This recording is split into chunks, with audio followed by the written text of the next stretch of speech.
I make no bones about saying this. I like the Princess of Wales, Catherine, the Princess of Wales, always affectionately known to me, I have to say, chums, as Kate Middleton. That's because at the very start of covering her journey within the royal family, that was the name that you were saying time and time again, And as many people realise, I've been lucky enough and fortunate enough just to meet her, albeit briefly on occasions, and she's just a warm, caring soul. You can just see there's warmth there. It's the same with her brother, I like James Middleton because anybody who likes dogs and looks after them so well and, likes them so much they even create their own food line for them, they've got a good heart.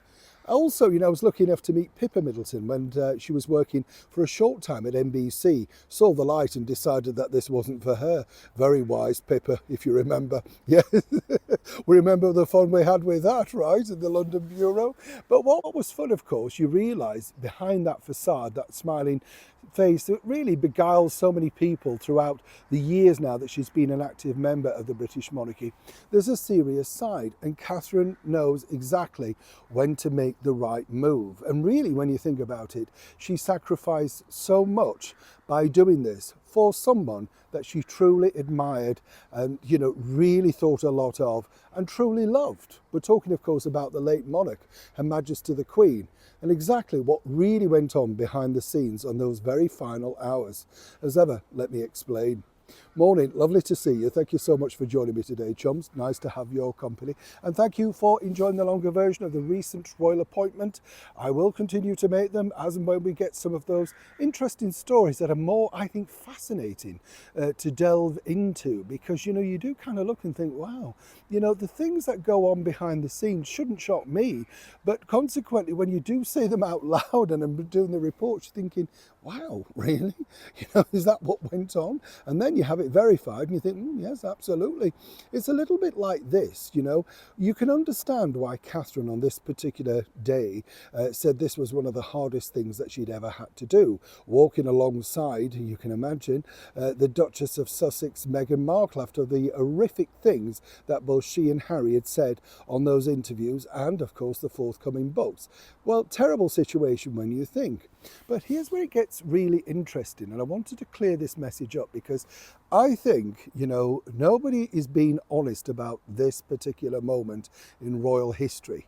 If you remember when Harry found out that sadly the Queen was passing and he eventually managed to get a private plane all the way back and then, up, of course, to Balmoral, a beautiful area of the country. Well, the bottom line was that, as we know, he had a major hissy fit because apparently he said to his father, don't speak about my wife like that, because Charles, as he was then, but soon to be the monarch, the king, basically said, no wives were coming. That was the deal. And this really was because Harry wanted her to be in there and Meghan was desperate to get there, trust me. But why would the Queen, in a very final moment, want to be looking at that visage? I mean, it just doesn't make sense, does it? She didn't know her. The person that she would have been comforted by would have been Catherine, the Princess of Wales. They'd got a very close bond, a very good friendship.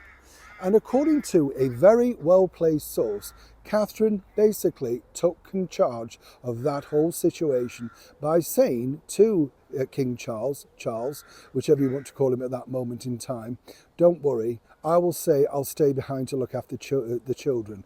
That way it won't cause any aggravations or any fallout. She didn't want that battle to be the final battle around the Queen Elizabeth, who she adored and literally loved so much. And that truly, chums, is the real reason why Meghan was kept away, because, Charles knew that if Catherine came along and Meghan wasn't invited, that was going to be the Harry and Meghan show. How shrewd, how wise, and more importantly, what a gracious thing to do, to step back from paying your own personal respects in the very final moments to a woman whose legacy you're now going to carry on, all in the name of a petty man-child and a former actress who seemingly wanted their final moments, as we all know the real reasons why in the end.